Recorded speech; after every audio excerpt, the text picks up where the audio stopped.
Со тропање на Берзанското звонче и официјално стартува тргувањето со струја во тековниот ден. Се работи за пазар на електрична енергија по принципот тргување во реално време, а не ден однапред како што беше пракса досега. Тоа значи дека во даден момент на оваа бирза ќе се среќаваат продавачите и купувачите на струја од земја во инстранство. Надлежните велат дека со ова се стабилизира системот на струја. Тие сметаат дека ова е само почеток на енергетската интеграција со системот на Европската унија. Тоа има возможува на нашите компании да реагираат во реално време, да ги коригираат своите енергетски потреби на само неколку часа пред испораката, да ги намалат трошоците за дебаланс и поефикасно да управуваат со своето производство и потрошувачка, што значи помали трошоци за нив, а секако поголема стабилност за нашата мрежа.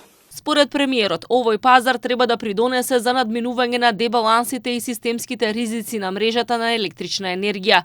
Тој рече дека владата интензивно вложува во изградба на енергетски капацитети и проширување на мрежата. Тие вклучуваат изградба на далеководи, гасни и нафтени интерконектори. Се рестартираше повторно изградбата на интерконекторот со Албанија. Продолжуваат и внатрешните рингови да се реновираат, реконструираат и да се зголемува капацитетот. Истовремено во енергетиката продолжуваме со инвестиција во гасните интерконектори со Грција и очекувам веќе следната недела, откако се прибавени сите мислења да отпочне изградбата со северниот интерконектор. Го пуштивме нафтоводот со соседна Грција, со што практично рафинеријата директно е поврзана со Солунското пристаниште.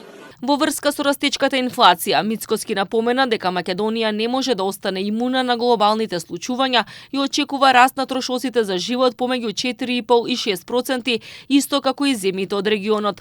Сепак тој смета на стабилизирање под 4% следниот месец.